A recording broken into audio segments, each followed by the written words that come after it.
అక్రమ సంబంధానికి అడ్డొస్తుందని అక్కస్తో 3 నెలల క్రితం తమ కూతురిని హత్య చేసి పూడ్చిపెట్టిన తల్లి ఆమె ప్రియుడిని మెదక్ జిల్లా పోలీసులు అరెస్ట్ చేసి కేసు మిస్టరీని ఛేదించారు. శివంపేట మండలం సుభాష్పల్లి గ్రామానికి చెందిన కోట్ల రాజు తన కుమార్తె మమత గత 5 ఏళ్ల క్రితం వడ్డేపల్లి గ్రామానికి చెందిన బంటు భాస్కర్ని వివాహం చేసుకుంది. వారికి ఒక కుమారుడు ఒక కుమార్తె ఉన్నారు. సుమారు 15 రోజుల క్రితం మమత తన 2 పిల్లలతో కలిసి పుట్టింటికొచ్చింది. మే 21న తన కొడుకు చరణ్ ఇంట్లోనే ఉంచి కూతురు తనుశ్రీని అత్తగారింటికి వెళ్తున్నానని చెప్పి తీసుకెళ్లింది. అయితే తన అల్లుడు భాస్కర్ ఇంటికి మమత వెళ్లలేదని, ఆమె ఫోన్ నెంబర్ కూడా పనిచేయడం లేదని రాజు పోలీసులకు ఫిర్యాదు చేశాడు. దీంతో శివంపేట ఎస్ఐ కేసు నమోదు చేసుకుని దర్యాప్తును ప్రారంభించారు. దర్యాప్తులో భాగంగా బంటు మమత గుంటూరు జిల్లా నరసరావుపేట మండలం కనపరులో ఉంటున్నట్లు టెక్నికల్ ఎవిడెన్స్ ద్వారా పోలీసులు గుర్తించారు. తుఫ్రాన్ సీఐ రంగకృష్ణ, శివంపేట ఎస్ఐ మధుకారెడ్డి బృందాలు అక్కడికి వెళ్లి మమత ఆమె ప్రియుడు షేక్ ఫయాజ్ను అదుపులోకి తీసుకుని విచారించారు.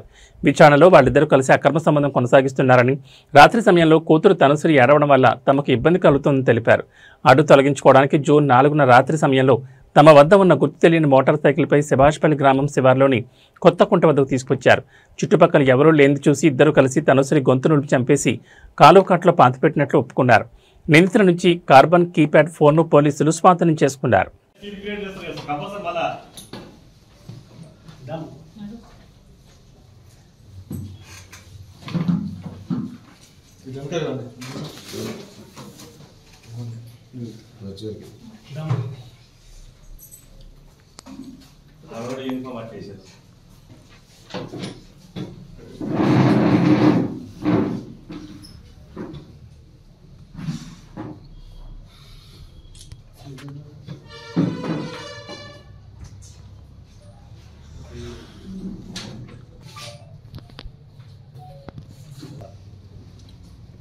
Sim.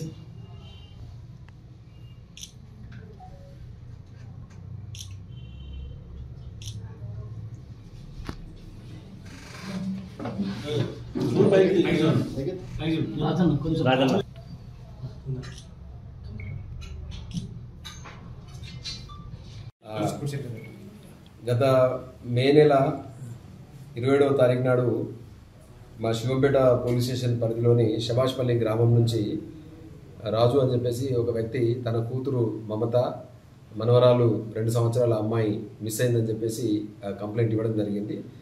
మా ఎస్ఐ మధుకర్ రెడ్డి గారు కంప్లైంట్ ఏంటంటే మన మిస్సింగ్ కేసు కింద తల్లి కూతురు మిస్ అయినారని చెప్పేసి మిస్సింగ్ కేసు కింద నమోదు చేసుకొని దాంట్లో ఇన్వెస్టిగేట్ చేయడం జరిగింది. అప్పటి నుంచి కూడా మేము గత 3 నెలలు 4 నెలల నుంచి కూడా మేము కంటిన్యూస్గా దాంట్లో ఇన్వెస్టిగేషన్లో భాగంగా చూస్తున్నాము. అయితే మాకు లోకల్ విచారణ చేసిన తర్వాత మాకు తెలిసింది ఏంటంటే అదే గ్రామానికి చెందిన సయ్యద్ ఫయాజ్ అని చెప్పేసి ఒక 30 సంవత్సరాల యువకుడు ఆ అమ్మాయితోటి మమతతోటి లవ్ అఫైర్ అనేది కొనసాగిస్తున్నాడు. ఈ మమతకి పెళ్ళయింది. ఆమె సిద్దిపేట కమిషనరేట్ పరిధిలోని రాయపూర్లోని గ్రామానికి చెందిన వ్యక్తితోటి పెళ్ళయింది. 2 పిల్లలు, ఒక 5 సంవత్సరాల బాబు, తర్వాత 2 సంవత్సరాల అమ్మాయి ఉన్నట్లు. తర్వాత ఈయనతోటి ఉన్న సంబంధం వల్ల అంతకుముందు మార్చి నెలలో కూడా ఆ అమ్మాయి అక్కడ రాయపూర్ పోలీస్ స్టేషన్ పరిధి నుంచి మిస్సింగ్ కేసు ఒకటి నమోదైంది. తర్వాత వాళ్ళని ట్రేస్ చేసిన తర్వాత కూడా ఇదే అబ్బాయితో వెళ్ళినారు. తర్వాత ట్రేస్ చేసిన తర్వాత ఆ అమ్మాయిని పోలీసులు ఐడెంటిఫై చేసిన తర్వాత చెప్పేస్తే తర్వాత వదిలేయడం జరిగింది.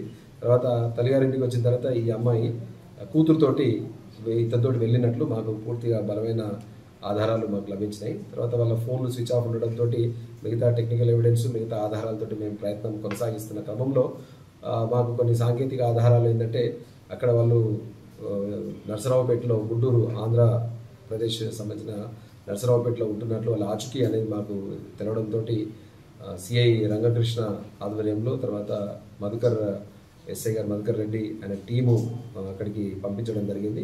అక్కడ పంపించిన తర్వాత వాళ్ళను ట్రేస్ చేసినాము. ఇద్దరిని కూడా మేము అదుపులోకి తీసుకొని వాళ్ళని విచారించిన క్రమంలో వాళ్ళు గుంటూరులో ఇక్కడ నుంచి మిస్ అయిన తర్వాత ఇక్కడ నుంచి వెళ్ళిపోయిన తర్వాత ఇద్దరు ఎలోప్ అయినారు. ఇక్కడ నుంచి ఎలోప్ అయ్యి అక్కడికి నరసరావుపేటకి చేరుకొని అక్కడనే ఈ ఫయాజ్ ఒక టెంట్ హౌస్లో పనిచేసుకుంటూ ఉన్నాడు. తర్వాత ఈమె కూడా ప్రైవేట్ ఏదో చిన్న చిన్న పనులు చేసుకుంటుంది. పాప ఉండింది. పాప ఎక్కడ ఉంది అని చెప్పేసి ఆ విషయాన్ని మేము వాళ్ళని కోసం చేస్తే వాళ్ళు పొద్దులేని సమాధానం చెప్పినారు. ఇనిషియల్గా వాళ్ళు ఏమన్నారు అంటే ఆ పాపకు ఫిట్స్ వచ్చినాయి. ఫిట్స్ వచ్చి రావడంతో బాగా సీరియస్ అయిపోయింది, జ్వరం వచ్చింది.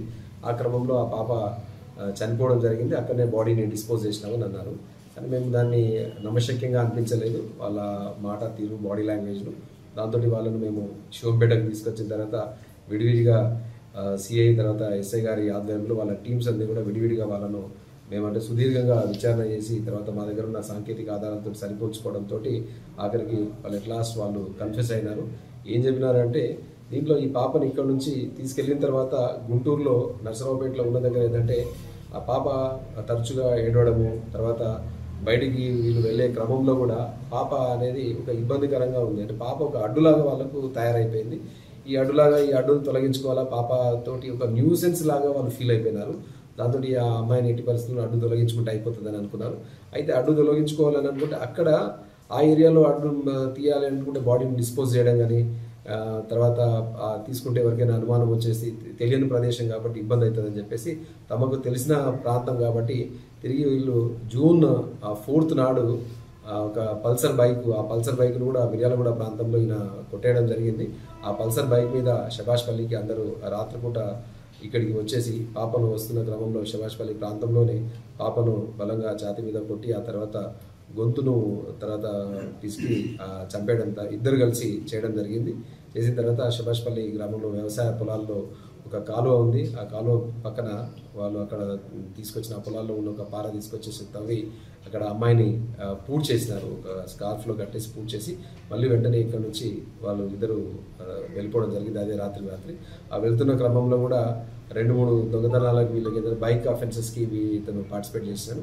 ఈయన బేసికల్గా ఈయన నేర చరిత్ర ఉంది. దాదాపు ఒక 19 కేసులు ఇతనికి అగెనెస్ట్గా ఉన్నాయి. ఈయన మీద శివంపేట పోలీస్ స్టేషన్లో కూడా ఒక హిస్టరీ షీట్ ఉంది. సో దురదృష్టం ఏంటి అంటే అంతకుముందు May 28 నాడు ఈ పాపది 2వ బర్త్డేని 2వ పుట్టినరోజుని నర్సరావుపేటలో ఇంట్లో వాళ్ళు ఉన్న ఏదైతే కిరాయి ఇంట్లో వీళ్ళు పెట్టేసి ఆ కేక్ కట్ చేయించడం జరిగింది. కానీ మళ్ళీ ఒక వారం తిరగకముందే అదే తల్లి ప్రియుడితో కలిసి కూతుర్ని చంపడం నిజంగా చాలా దురదృష్టకర విషయము. సో దీని విషయంలో ఏంటంటే మా ఎస్ఐ తర్వాత సిఐ గారు పూర్తి శాస్త్రీయమైన ఆధారాలు, తర్వాత ఇక్కడ బాడీని కూడా నిన్న